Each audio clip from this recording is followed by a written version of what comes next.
There you go. LFA Youth Podcast, Episode 3. Number 3. What's What up, everybody? is up, everyone? Welcome back to LFA Youth Podcast, Episode 3, Part 1 of 2. Well, yep. We'll introduce ourselves. I'm Jordan. I'm William, as y'all know, I am Preston. and we have another special guest today. And I'm Esperanza. Nice to have you on today. Yeah. So for Part 1, we will be discussing about our Wednesday service, and we had a revival night Saturday, which we are going to discuss and let y'all know about it and how we feel and what we may have had testimonies of. And we're going to have a good time. In Part 2, y'all stay tuned. We'll tell you more about it. Yeah, and we'll start off with the sermon, the recap. Is there any? I really liked this topic specifically because we got used to love is love is patient, love is kind, love is this. But this week Dakota brought a whole new thing, love is not. And if anybody wants to start us off, something that stuck out to you that you maybe had liked. I'll say the love is not what Dakota talked about was really good because it was really explained for other people who may have had questions about the love is, and who could, even though we explained a pretty good bit about what biblical love is, I think he really explained what other ways like love is not like temporary, like real biblical love. And he really explained it in depth too, because there was a lot of different topics he said. It was love not in so many different ways. And I think it really helped me too, because I took a lot of notes, and he went in depth with it for me. That's what really helped me. Yeah, he did go in depth really, and one of the points that stuck out to me was love is not temporary, and I know that's something that stuck out to you, right? Yeah. You wanna talk about it? You say something. Well, many people say that it's like, oh, yes, I love you so much. And within only knowing each other for, I'm going to say, a day, a week. Yeah. And everybody just makes it they mix it up. It's not actual love. It's just a feeling. And that's the temporary feeling of that. And that type of love doesn't last because it's not real. And the only real love that actually exists is only God's love. Yeah, definitely. Because that also ties into the parts you said. The love is temporary and love is not a feeling. Yeah. And that's one thing. Like love is, like worldly love is a temporary feeling. God's love is like a internal. I guess you could say like an internal choice. Yeah, a choice. Because it's love. Biblical love is not a feeling. It's actually an action of what you do. Like you show love to someone. That is like real biblical love. Is you acting it out and like showing and doing something for someone. Like I would die for this person, and like what Jesus did. We have discussed like before. He died on the cross for us because he loved us. Yeah. What about you, Preston? Is there anything that you liked? So from the love is not message, something that stuck out was that Dakota mentioned that God designed, the way we feel towards specific people. God designed that so that we could start to get close to whoever God has put on this earth. Yeah. Not just to marry us, but the person that he has put on this earth that we are supposed to marry. And I really found it interesting how he mentioned that like God designed those feelings and how it's important to get with the right person, because if you're with the right person, that's an unbreakable bond. That love is not ever going to, it can be described as a lot of things, but temporary is not one of those things it can be described as. And I think that was a really, really awesome thing that he mentioned.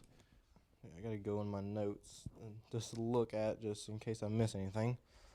But yeah, I'll say the love is not really was a really good one. Like I said before, I know I'm repeating myself, but it was really in depth. It explained so much. Because like I said, if we have love is not, he explained what love is not. Then also is like true biblical love is not lust, basically. Because like real love, there's like if you look at someone and you see them in a bad way, or like I want to be with them, or like I want these certain things. That's lust. That's love in a lust way, which is not real biblical love.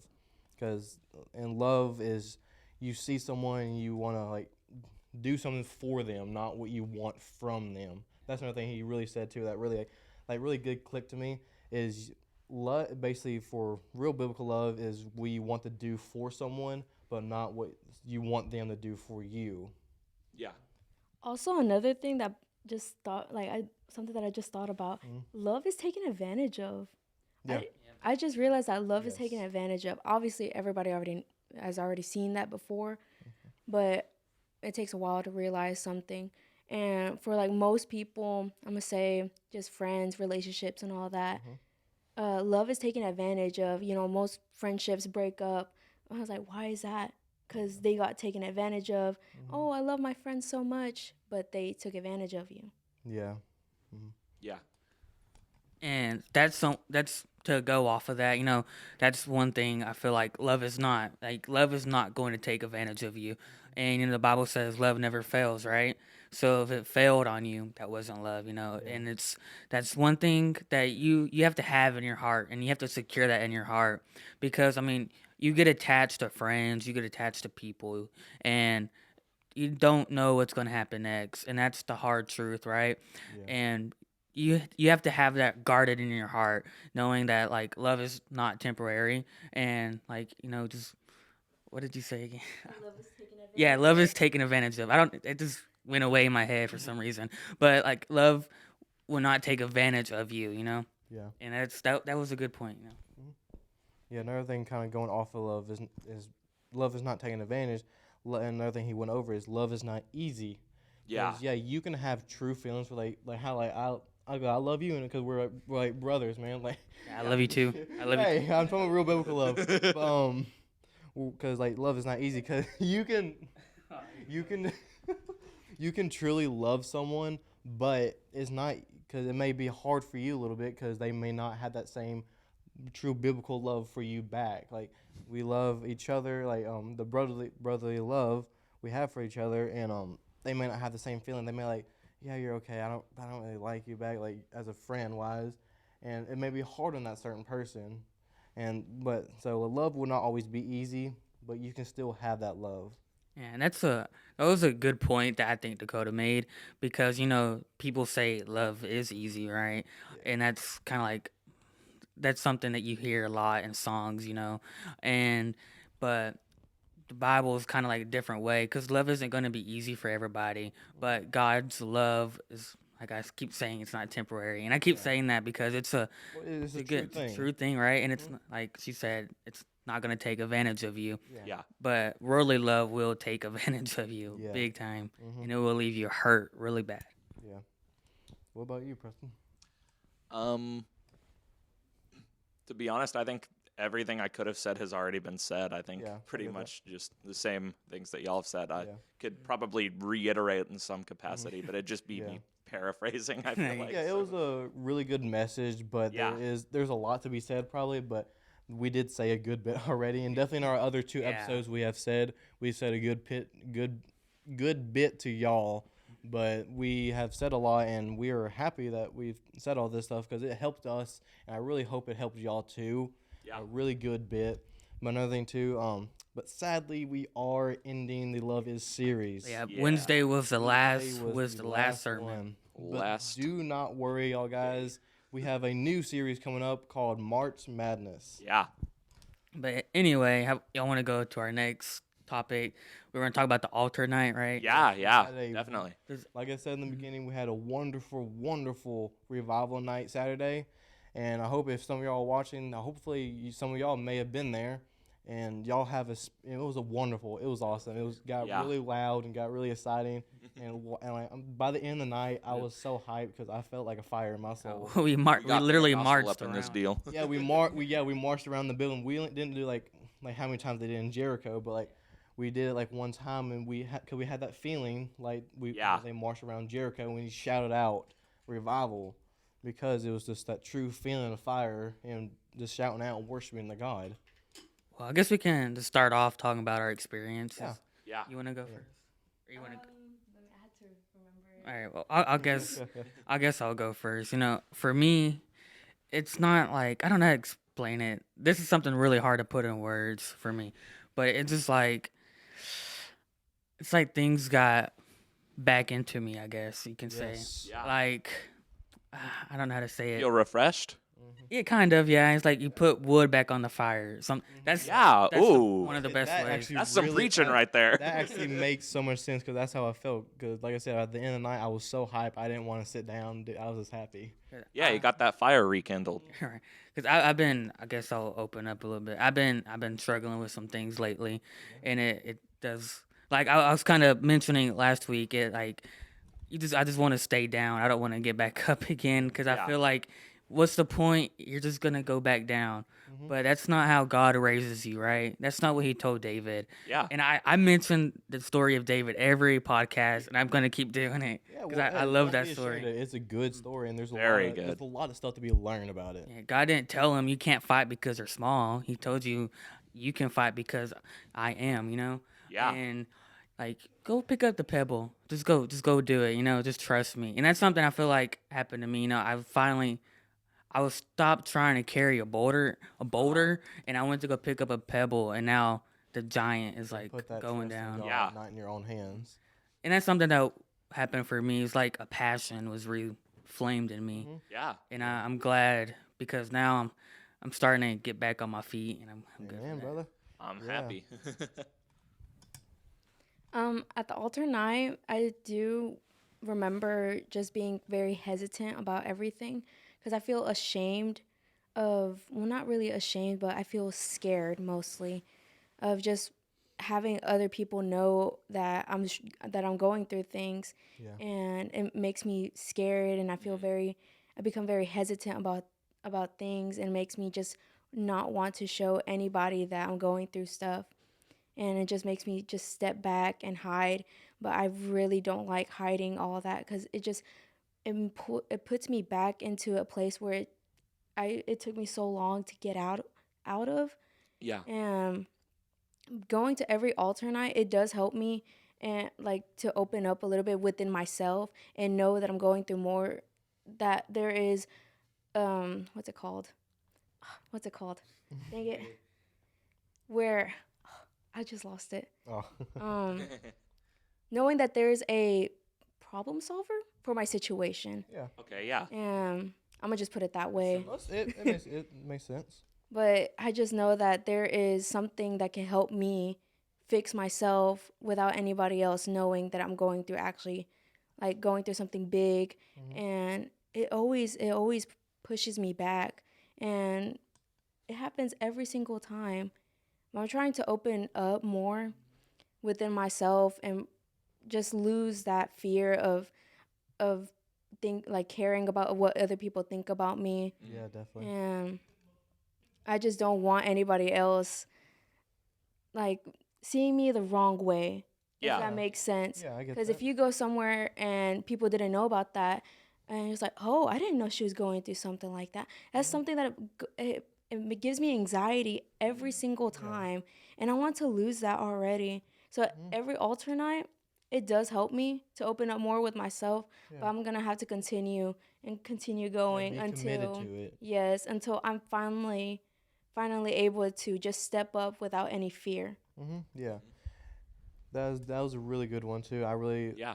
That really makes so much sense actually, because yeah, we all have like those certain little fears like doing, because I would say for me it really like I said before, like you said, it was like a fire in my soul, like putting that wood in to make it more bigger, and like I said at the end of it I was so hyped, but it really helped me because I was always been like I love to raise my hands and worship and like be outgoing, but I've been like struggling. I feel like a lot of people watch me and going to judge me because who I am, and I've always had that certain like little shyness and scared about me of like what people think about me because of my childhood traumas and all that, and I've always kind of had that kind of hold on to me.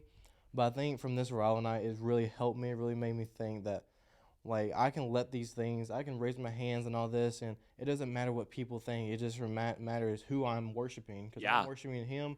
It doesn't matter what people think, because at the end of it, I'm gonna have a wonderful place to be in at the end of it all, and it's just I don't need to be shy. I can let my voice out and like preach His name and don't worry about what other people think. But also for me, if I'm shy, it's gonna be hard for me to help other people too who are shy and who are struggling with God, because if I'm shy about it, it's gonna make me struggle, and it's not gonna make me help others in a good way. Yeah, and I'm just gonna say something real quick before you go, Preston, so we can just so I can keep this train of thought. But like both of y'all said something that I was trying to say it before y'all said it, right? But I'm not saying that's a bad thing. I said that because now I feel more confident in saying it since we kind of like, I guess you say like opened up and broke the ice. That's something that I deal with. I don't open up, bro. Like I stay to myself, and it ruins me. Like if I were to tell y'all like some stuff, y'all were like, "Oh, really?" And that's what I'm scared of, right? Like kind of she said. But I'm trying to open up to people, right? That I trust and that I know is it gonna turn back, you know? Yeah. Cause like what we have in here isn't like lovey, but it's like godly love, you know? Yeah. Like we're gonna lift each other up. You get it now. What I was trying to say. Yeah, you know. But that's something that I really want to do, and I've been praying God for. So I want a true friends, and I think that's what I got in here. Yeah. And I agree. And I want to open up to people because like it's good because you know where two or more are gathered together, and Jesus is there in their midst. Yeah. Because I'll say definitely it's actually a good thing because also that's another part of actually like, having that true biblical love for like someone like we need the trust in each other. Like if we want to talk, also yes we need to give it to God, but also trust in each other that we can open up to each other for us to be there for each other and give us the right and good advice, and for us to help each other. Like if I'm down, I feel confident I can come to you or come to any of y'all for like comfort and like help and for a good advice. Because I know y'all are good Christians, and I know y'all are the true friends, and I have like that good biblical love for y'all. Yeah. And that's one thing I get what you're trying to say, and that's really a big part of like real true biblical love. And I think that's what God truly wants for us, you know. Yeah. What about you, Preston? What was stuck out to you? So what is interesting is you know how you just said that like what they had said kind of broke the ice, allowed you to sort of open up about something more. I feel the exact same way right now. Yeah. Adding off of what William said earlier, not what he just said, but what he said I think before you talked. He was talking about sort of the fear of thinking about like what people are thinking of you whenever you're raising your hands and being in worship. I think it's something that has been revealed to me surprisingly recently. Like you see me on Wednesday nights, like worshiping, you wouldn't think I've dealt with it. But to be honest, I do deal with that anxiety in the back of my mind that I'm like, okay, well, what are people thinking? Are they thinking I'm insane for freaking getting on my knees and, you know, praying to God? They think I'm insane, you know, jumping up here, raising my hands, like shouting. But I have dealt with that sort of like undertone of anxiety sort of in the back of my mind. Thing is, what's kind of been revealed to me surprisingly recently is that I don't have to worry about an audience, you know, in the room. The only audience that I should be focused on, and even like whenever I'm like creating like music or something, the only audience I should be focused on with any of my endeavors is an audience of one, that being God. Yeah.